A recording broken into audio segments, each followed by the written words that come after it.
Primeiramente, quero dizer que os eventos que eu vou relatar realmente aconteceram, e que o nome das pessoas e da empresa em questão foram modificados ou não mencionados por motivos de segurança pessoal.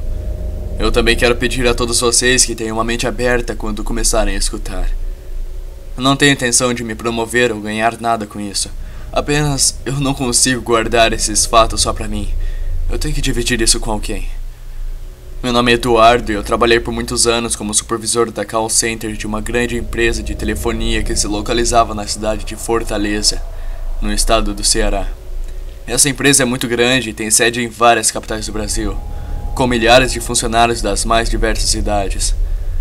Eu comandava um grupo de funcionários que trabalhavam no turno da manhã, que ficava no horário entre as 8 às 14, mas devido à prova do Detran eu tive que mudar meu turno excepcionalmente para a noite, entre as 22 horas do dia seguinte. Esse grupo da noite era sempre menor, mais ou menos metade das pessoas com quem eu trabalhava pela manhã, até mesmo porque não tinha tantas ligações à noite, pelo menos não como pela manhã. Ela também ficava em um andar diferente do meu. Eu era registrado no segundo andar, mas esse turno só funcionava no terceiro. O terceiro andar era conhecido como o pior andar do prédio. As pessoas eram mais estressadas, as exigências das metas eram maiores. Muitos funcionários pediam demissão antes de completar 3 meses de experiência e qualquer passo fora da linha era motivo de advertência. O andar também era conhecido como por ser supostamente mal assombrado.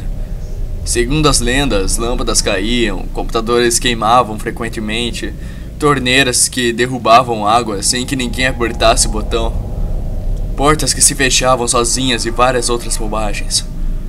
Claro que, por ser uma pessoa sensata, eu nunca acreditei nesses contos. Esse dia as ligações estavam surpreendentemente escassas, e muitos operadores estavam sem atender cliente por mais de 10 minutos.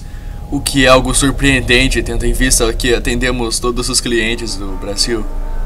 Sempre que o fluxo de ligações estavam nesse nível, podíamos liberar alguns funcionários mais cedo, para não ter que pagar a hora trabalhada, sem necessidade alguma. Mas eu preferi não me preocupar em liberar ninguém naquele momento, pois eu estava atolado de relatórios para concluir. Eu estava um pouco mais afastado da equipe, pois queria ter mais silêncio e quietude para concluir todo o trabalho mais breve possível. Mas todos tinham a liberdade de me interromper caso algum problema tivesse ocorrido.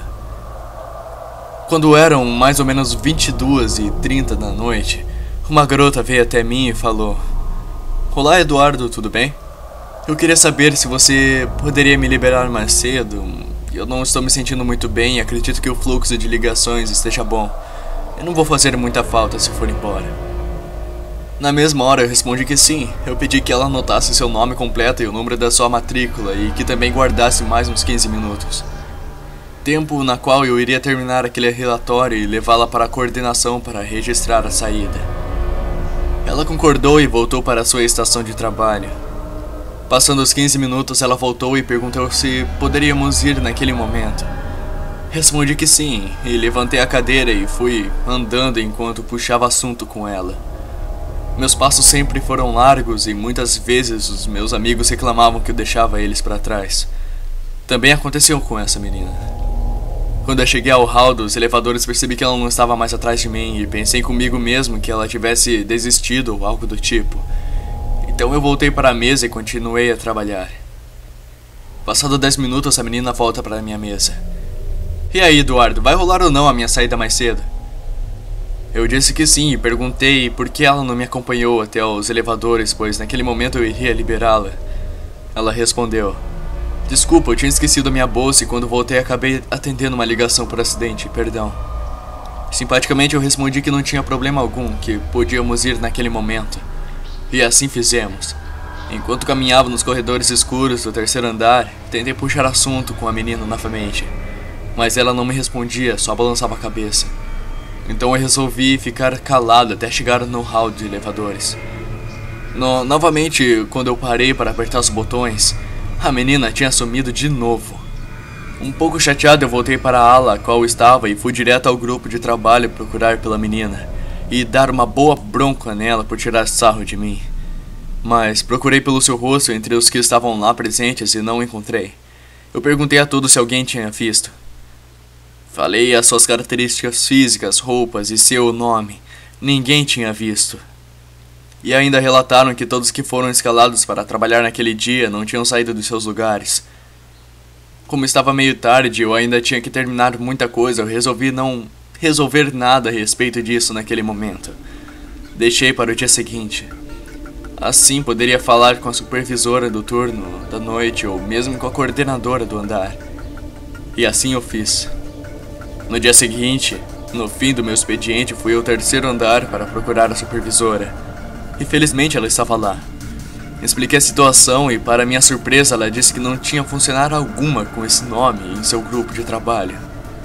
Fiquei um pouco preocupado, mas pensei que talvez essa garota também tivesse mudado de horário por algum motivo, da mesma forma que eu. Curioso como sou, eu fui mais a fundo, então eu fui à sala da coordenadora. Chegando lá, eu comecei a contar a história do início. Meio incrédula e sem ter muita vontade, ela acessou o seu computador, o banco de dados, que dava acesso à matrícula dos funcionários.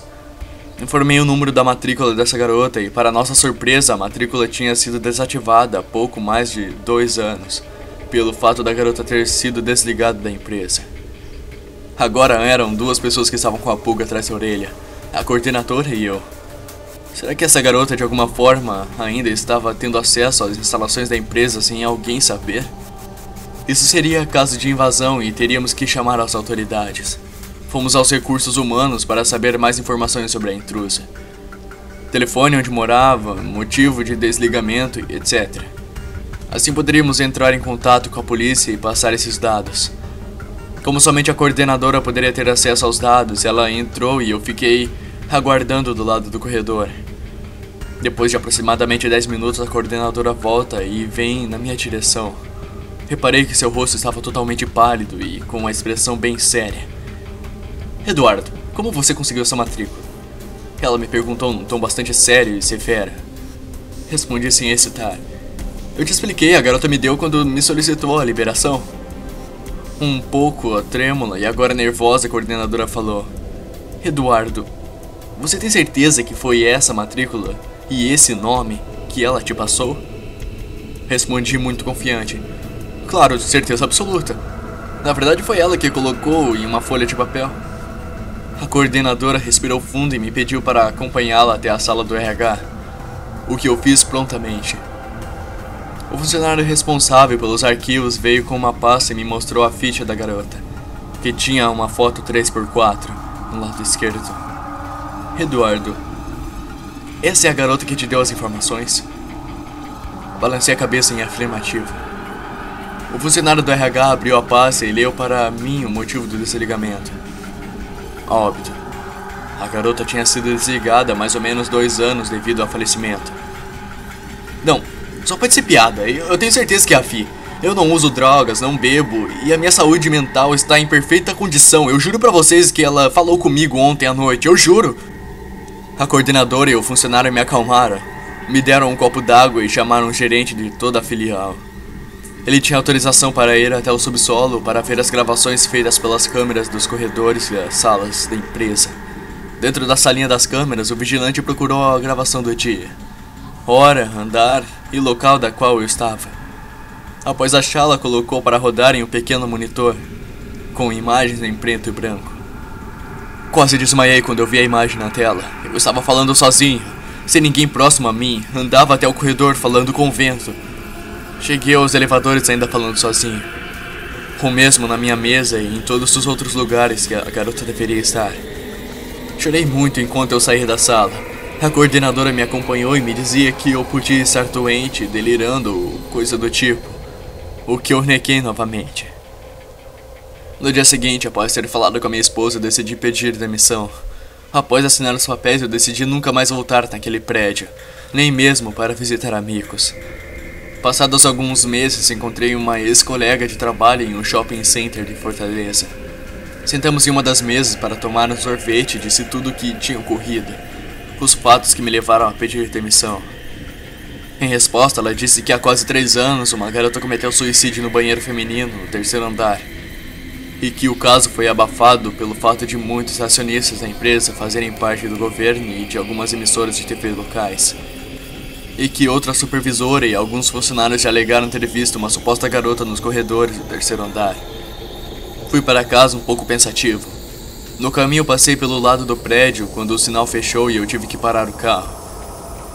Por um breve momento, olhei para as janelas do terceiro andar e tive a impressão de ver a garota olhando para mim e desaparecendo num piscar de olhos. Eu me mudei para o Porto Alegre, onde eu vivo até hoje. Tirando a minha esposa, minha ex-colega de trabalho e os funcionários da empresa envolvidos, eu nunca comentei esse fato com ninguém até hoje. A mensagem que eu quero deixar com essa história é de que não importa o que lhe digam na escola, não importa o que os cientistas queiram provar, é o mesmo que diz a Bíblia. Existe algo além do que vemos e quando menos esperamos, esse algo se manifesta e nos traumatiza pelo resto da vida.